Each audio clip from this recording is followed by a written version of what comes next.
on the fatal crashes around Fort Collins in the last week. Then you may have felt that heat yesterday. We bring you updates on the record-setting temperatures. And we will update you on changes to tailgating that might affect fans at this Saturday's game. All this and more starting now on CTV Channel 11. Good evening, Rams, and welcome back to a new semester. I'm Delaney Allen.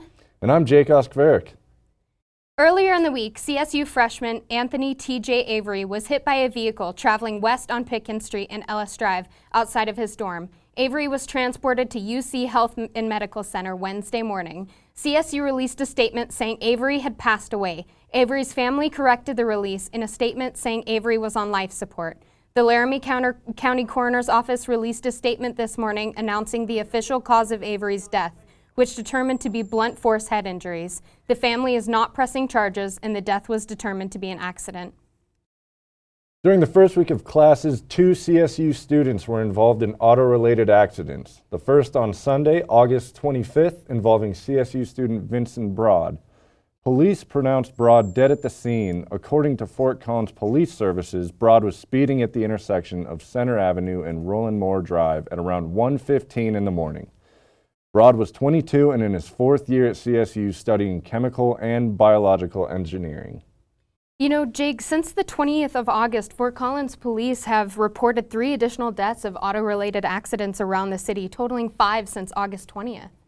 Yeah, Delaney, the most recent collision occurred on the 29th involving a motorcycle and a sedan at the intersection of Shield Street and Hill Pond Road. It's very important to remember that we have resources for students on campus, including things like Ram Ride. Yeah, those Ram Ride volunteers really do a lot to keep the students here safe.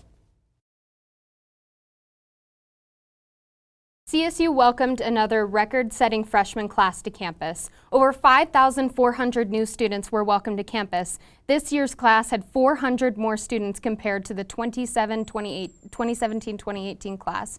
Despite the increased number of students, only 7 freshmen were placed into overflow housing, a significant decrease in that number that were placed in overflow housing last year, which, as you may remember, last year there were around 100 students who were placed in overflow housing. This comes after 10 years of record growth and dorms nearing capacity. This Saturday is the first home game of the season, and with the new season comes new tailgating regulations.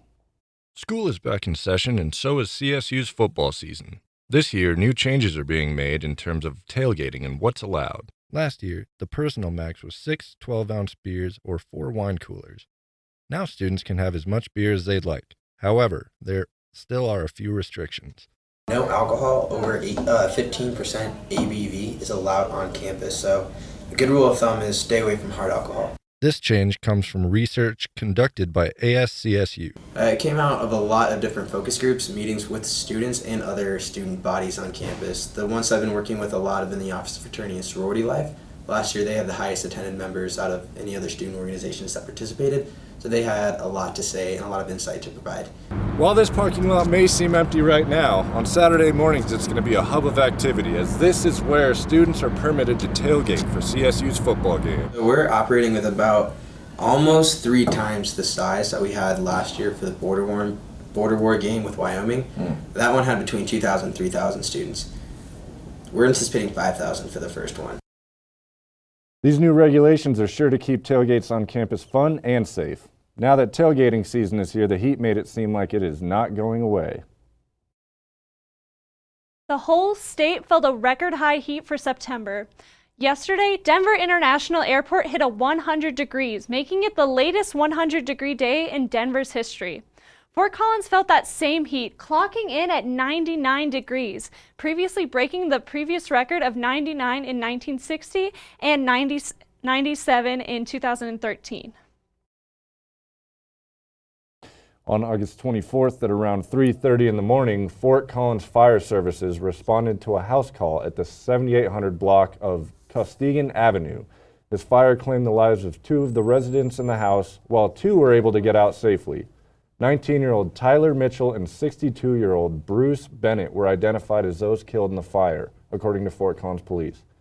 Investigators are currently working to figure out the source of the fire. You are encouraged to reach out to Justin Atwood at 970-498-5143 if you have any information. Democratic nominee Mike Johnson has announced that he will be dropping out of the senatorial race this Tuesday. Johnston's decision is coming roughly 2 weeks after presidential nominee and former Governor John Hickenlooper announced that he would be running for Senate. Johnston's campaign raised $1.6 million during the last quarter, putting him ahead of the other Democratic candidates. In a statement, Johnston cited his reasons for dropping out as he would be running a negative campaign if he stayed in the race. Well, guys, Monday, September 2nd was the third annual Fortitude 10K. That race was what started on CSU's campus, and then it ended up winding around all of Fort Collins through Old Town and eventually ending in Campus West neighborhood. This year's winner was CSU senior Eric Hammer. Hammer is a member of the CSU track and field team, and he finished the race with a time of 30 minutes and 32 seconds. That was 97 seconds ahead of the runner-up. Pretty impressive for the Fortitude 10K. What do you guys think? Very impressive. He's Really got to be impressive. hitting those trails, training. It's impressive. Oh yeah, I'm excited to see what he has in store for track and field if that's what he's doing in the off-season. Absolutely. They told me a bottle couldn't dream. That I would never become a superhero.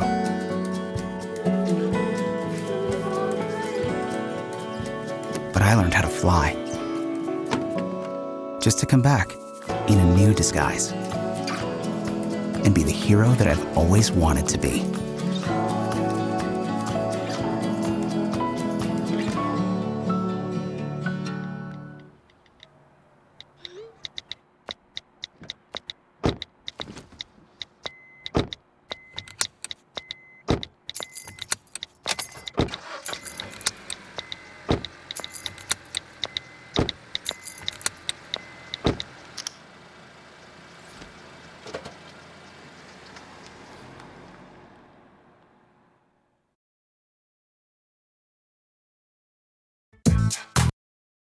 Welcome back, Rams. I'm Ren Wadsworth, and welcome to the first weather segment of CTV.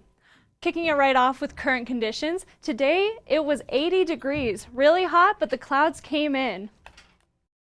If you want to take a look at the video today, it was beautiful, bright sky, blue, and the clouds were rolling in and keeping it cool.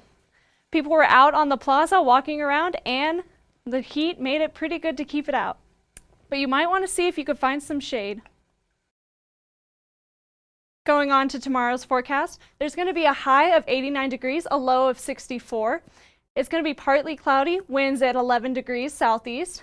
It's going to be a little bit rainy, so you might want to bring those raincoats out for you. And sunset's going to be at 7:27 p.m.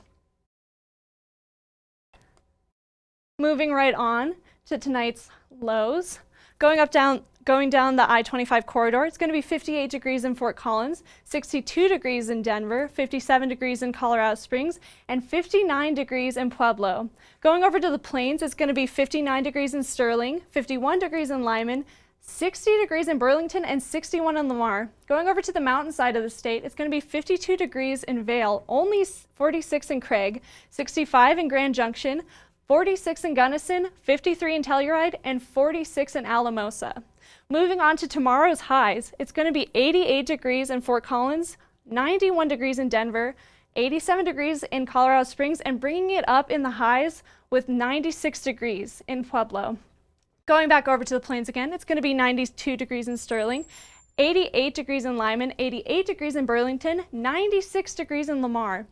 If we move on over to the mountainside again, it's going to be 82 degrees in Vail, 91 degrees in Craig, 95 degrees in Grand Junction, 80 degrees in Gunnison, 84 in Alamosa, and only 72 in Telluride. Going into our 5-day forecast, on Wednesday it's going to be 89 degrees, a high of 89 degrees and a low of 64 degrees. There's a chance of storms, so watch out for that. On Thursday it's going to be 90 degrees and then a low of 63. On Friday it's only going to be 82 degrees and a low of 59. After that, it's going to be 83 degrees and then 57 degrees as a low. And on Sunday, it's going to be a high of 81 and a low of 55. You know what's coming up this Saturday. It's going to be that game day forecast. So kicking it off at tailgate, it's going to be 71 degrees. Moving on to when the gates open at 12 p.m., it's going to be 81 degrees. At kickoff, you better watch out because there's going to be some storms coming for you. It's going to be 84 degrees. And then right at about halftime, the storms are going to go away. It's going to be cloudy, beautiful, and it's going to be 82 degrees. It's going to cool down at the end of the game at 79. When you come back from break, Ethan Bird and Sydney Wicker are going to give you all the information you need to know about game day.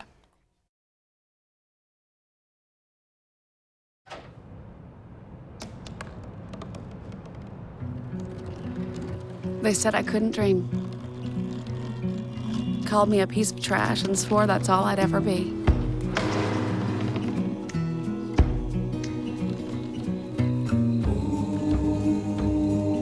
Said a bottle couldn't see the ocean.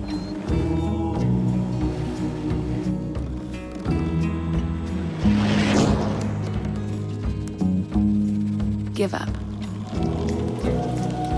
Go back to the dumpster.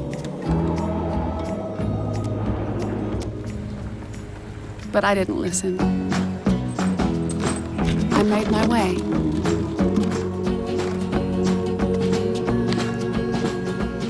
And now, I am what I've always wanted to be.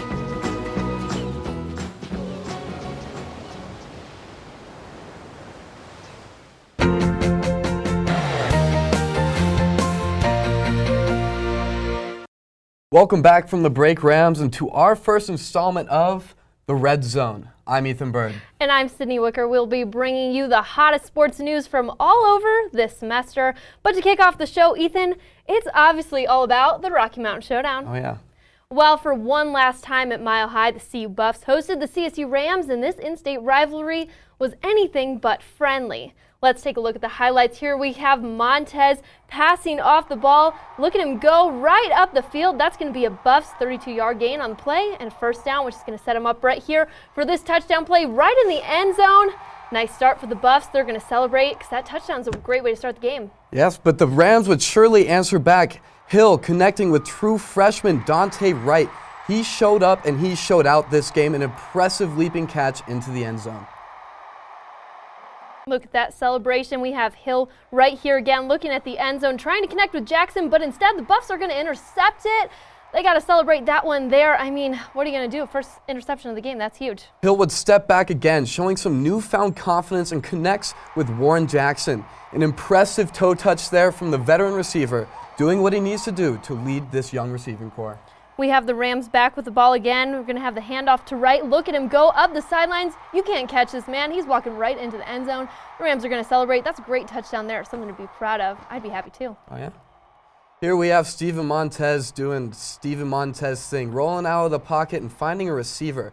An impressive throw into coverage, and that would eventually lead to a score.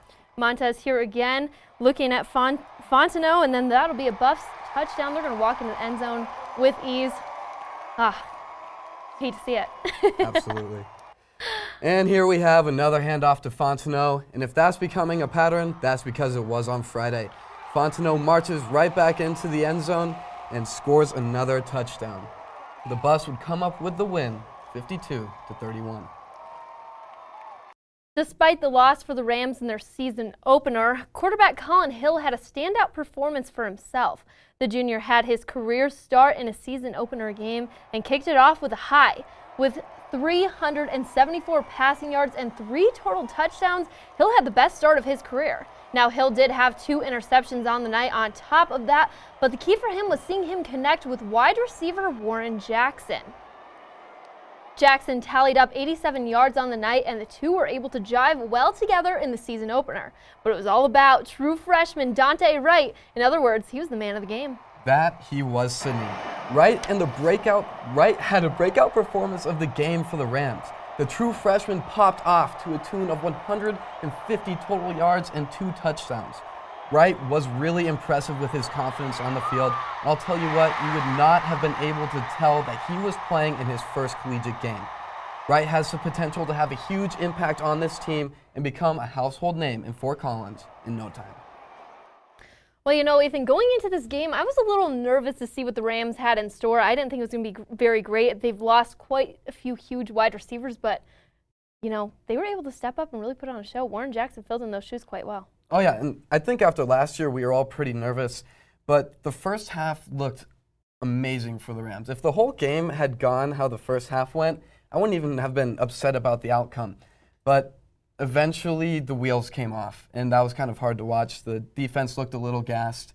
CU just showed up, and that showed that they had a little bit more depth. Absolutely, and I think the defense was both lacking on both sides of the ball, but lots of improvement and lots of potential to see from the CSU Rams team. Oh yeah, one guy we really need to talk about is Rashad Ajayi, who had the main job of defending Heisman hopeful Laviska Shenault.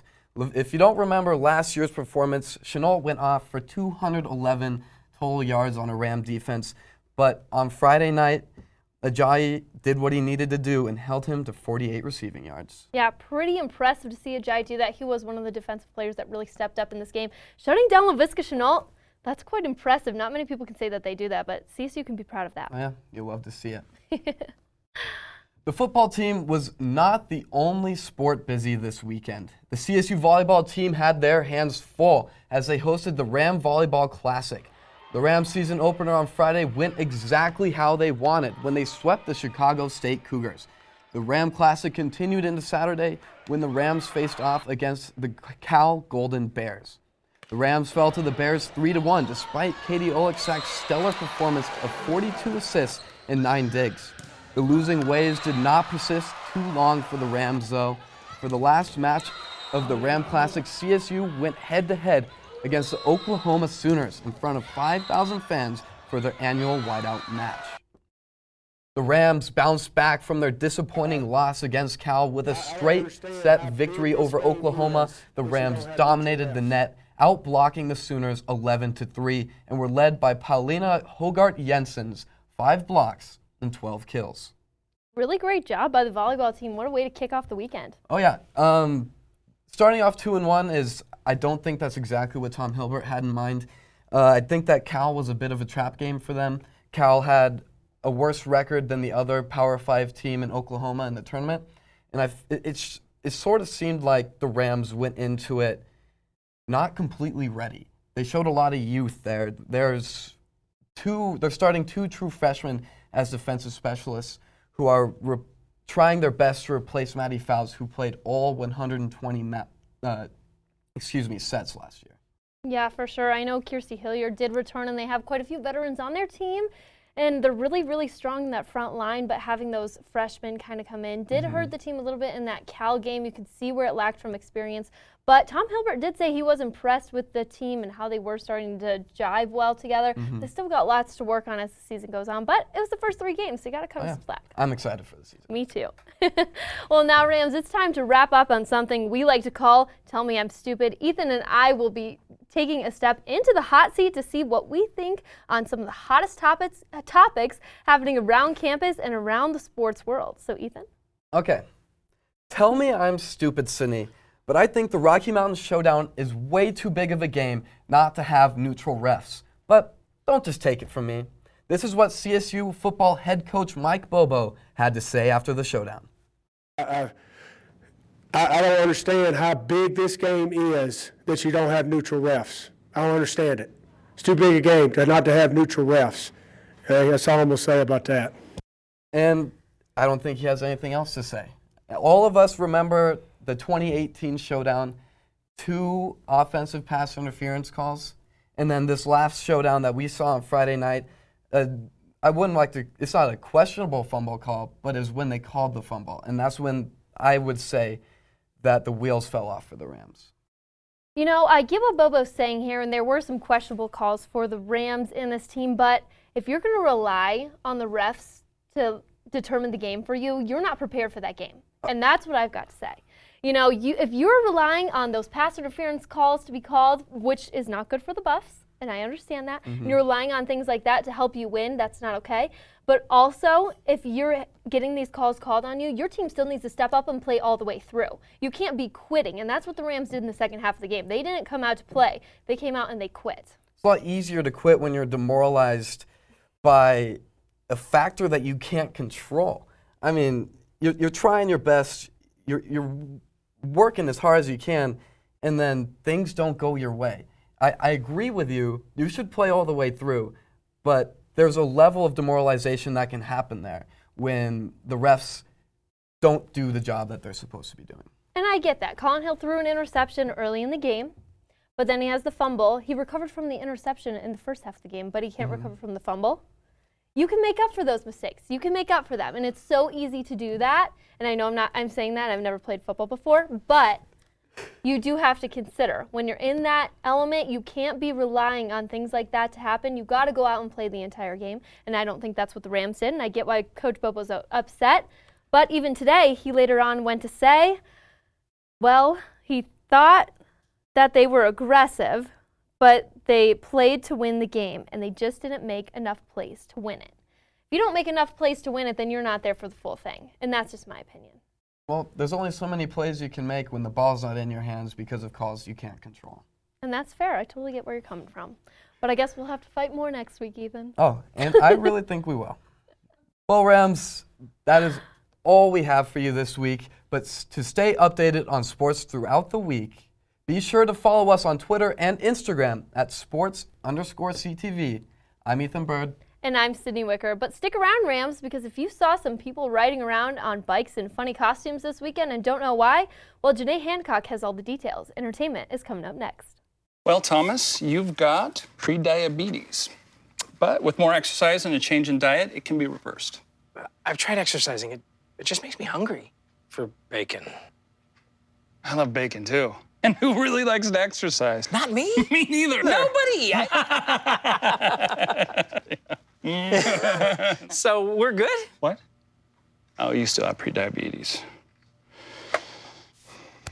Big time. Okay, so we drowned the fire. Yep. Stirred it. Drowned it again. And now just feel if it's cold. Yeah. Cool.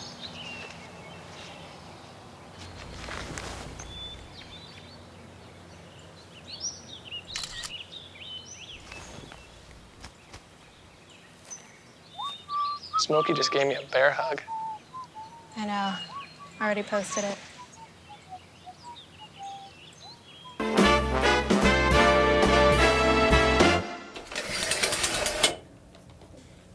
Welcome back, Rams. My name is Janae Hancock, and I'm your entertainment host for the fall semester. All things entertainment, I'm your girl on Tuesday nights. So let's get started. A new school year means homework, quizzes, tests, and unfortunately, sometimes group projects. So why not reward yourself with a day of fun to bring in the new school year? New Belgium hosted their annual Tour de Fat this past weekend. Saturday was filled with free activities, bikes, New Belgium beer, and costumes. This popular event has raised over $6 million since the nonprofit began. So, if you haven't had the chance to dress up as your alter ego and raise money for the Fort Collins community, make sure to mark your calendars for the event next year. But if you are looking for more entertainment options this semester, they are right outside your front door. I sat down with the director of operations at the Lyric, and he explained to me why this entertainment center is definitely one CSU students need to check out. We're an art house movie theater. We've been around for about 12 years, and we've been in our current location on North College since November of 2017. We used to be in Old Town. We play art house films and indie films, so generally speaking, they're not movies that you can see in Cinemarks or AMC's or Regals or anything like that. The Lyric is an event facility where the employees consider it to be the creative center of Northern Colorado that provides world-class hospitality and high-quality entertainment. We do a lot of special events as well. We have an outdoor screen on our back lawn that we do special events on every weekend, that'll run through, it'll run into October. This weekend, for instance, we're doing a Grease sing-along out there, which has been really popular. With unique movies and features, the Lyric definitely knows how to stand out. We try. The owner doesn't see this place as much of a movie theater as he sees it as a never-ending art project. A lot of people like to walk in the door and say, "Oh, this is like Meow Wolf," which the owner loves Meow Wolf as well. The Lyric wants CSU students to consider them when thinking entertainment. Don't be afraid to explore beyond campus in Old Town. We're about a mile and a half north of Old Town. We're a mile and a half north of Old Town. And, it's not if you like just get out of your comfort zone a little bit, there's a lot of really cool stuff in Fort Collins. I am always looking for ways to entertain myself on the weekends. So if you're the same way and you want more information on this affordable entertainment option, go to lyriccinema.com.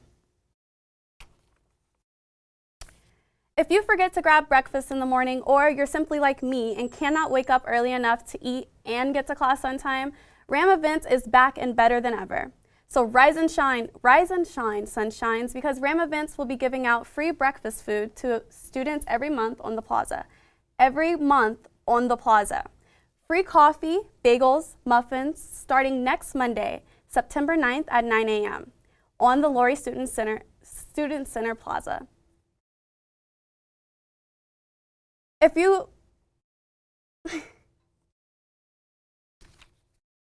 So, what's the feed? Every week, I will be discussing the top entertainment topics on social. So, we can't talk entertainment without discussing Alice Stoner. She went from Cheaper by the Dozen, Camp Rock, to Mike's Super Short Show. And of course, if you all didn't miss her, she was on the VMAs honoring Missy Elliott. And social, she worked it on social. Everyone, she was the top of Twitter.